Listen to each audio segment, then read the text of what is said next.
प्रदेश में हर रोज जाति और सिर्फ जाति की जा रही है। मुख्यमंत्री मेरे खाते का मेरा नाम लिया मुख्यमंत्री। ये सोच समझ के बोलो पत्रकार साथी, हवा मत बोला करो आप लोग। टीआरपी के लिए पता नहीं क्या क्या बोलते हो। मेरा नाम लिया तो बताओ, वरना तुम्हारे खिलाफ एफआईआर कर दूंगा।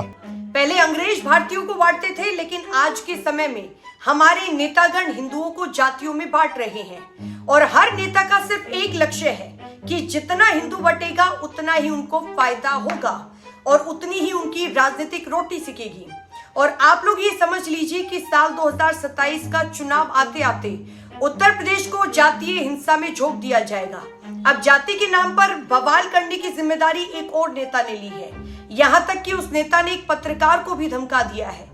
कौन है वो नेता, आगे इसी पर बात करेंगे, लेकिन आप इस वीडियो को लास्ट तक जरूर देखिए। आपको वीडियो पसंद आए तो वीडियो को लाइक कीजिए, शेयर कीजिए और चैनल को सब्सक्राइब भी कीजिए। तो देखिए, इस बार जाति के नाम पर हिंसा कराने की, दंगा कराने की जिम्मेदारी ली है नगीना के सांसद चंद्रशेखर रावण ने।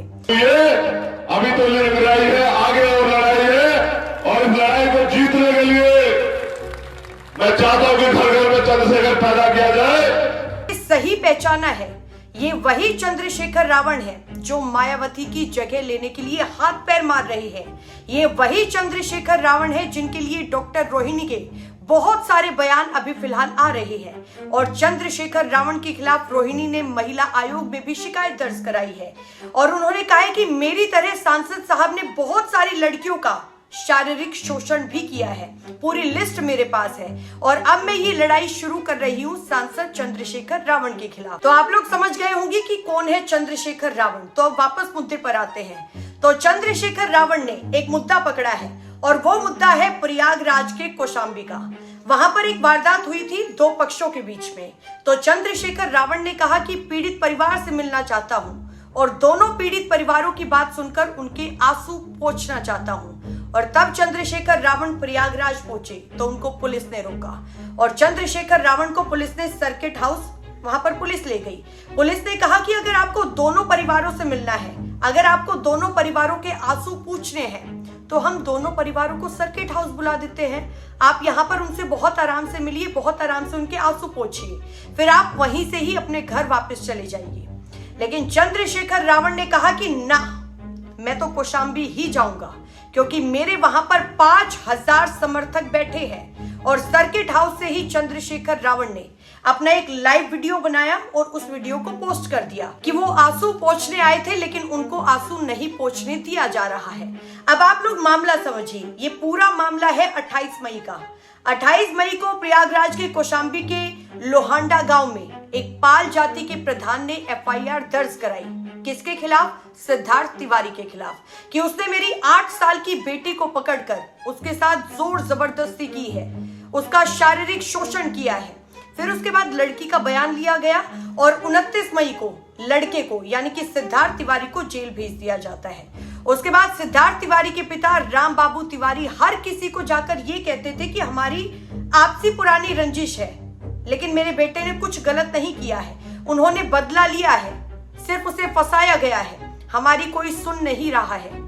उसके बाद राम बाबू तिवारी पहुंच जाते हैं पुलिस थाने में और पुलिस वाले से वो गुहार लगाते हैं और कहते हैं कि सुनो, और बस राम बाबू इतना ही कह पाते हैं कि उनकी तबीयत एकदम से खराब हो जाती है। तो उनको आनन फानन में पास के अस्पताल लेकर जाया जाता है और तब अस्पताल लेकर गए उनको, तब उनकी शर्ट खोली उनका इलाज करने के लिए। तो उन्होंने अपने शरीर पर, अपने पेट पर उन लोगों के नाम लिखे हुए थे जिन्होंने उनके बेटे सिद्धार्थ तिवारी को फंसाया था और इतने में ही राम बाबू तिवारी की मृत्यु हो जाती है।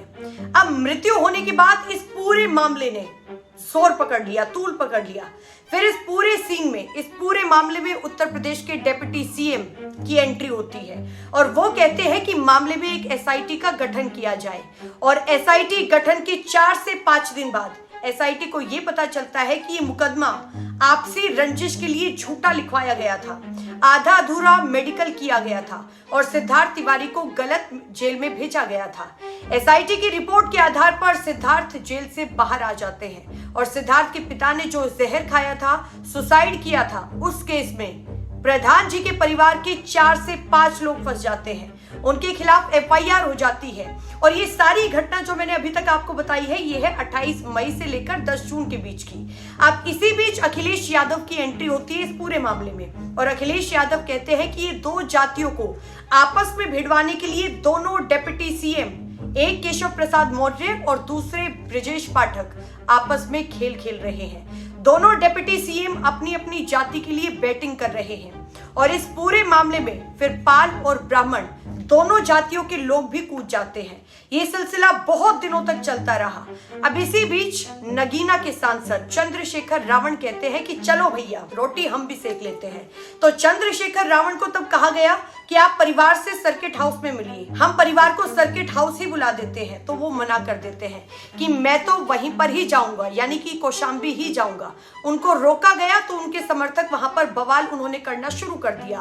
बवाल इतना किया कि पुलिस पर पथराव किया गया, पुलिस पर पेट्रोल फेंका गया, पुलिस की गाड़ियां जलाई गई और गाड़ियां पलटी गई। पुलिस वाले भाग रहे थे, उन्हें पीटा गया। और फिर उसके बाद इस पूरे मामले में एंट्री होती है योगी आदित्यनाथ की। योगी आदित्यनाथ हरकत में आए और उन्होंने साफ कहा कि लाठी निकालो, लाठी चलाओ। और इस पूरे मामले में चंद्रशेखर रावण के 100 समर्थकों को मुर्गा बनाकर जेल भेजा गया, और चंद्रशेखर रावण भी वहीं से निकल जाते हैं। लेकिन योगी आदित्यनाथ कहते हैं कि जिसने भी तोड़फोड़ की है उनसे वसूली की जाएगी। तो कल यही सवाल एक पत्रकार ने चंद्रशेखर रावण से किया, और उनको कहा गया कि योगी जी कह रहे हैं कि तोड़फोड़ का सारा खर्चा आपसे लिया जाएगा। तो चंद्रशेखर रावण भड़क जाते हैं। उन्होंने कहा कि मेरी जिम्मेदारी नहीं है, मेरे जो 5000 समर्थक जो मेरे लिए लाठी चला रहे थे, जो डंडा खा रहे थे, जो जेल में गए हैं, जिन पर अब एनएसए लगा है, जिन पर अब मुकदमे चलेंगे, उनसे पैसे वसूलो, मेरा नाम नहीं लिया गया। यानी कि साफ है कि अब 2027 के विधानसभा चुनाव से पहले उत्तर प्रदेश में हर नेता, हर एक नेता की तरफ से जाति जाति का खेल खेला जाएगा, और अभी फिलहाल खेला भी जा रहा है। देखना ये होगा कि अब हिंदू कितना बटेगा। आप लोगों की क्या राय है इस पूरे मामले में, मुझे कमेंट सेक्शन में जरूर बताइए।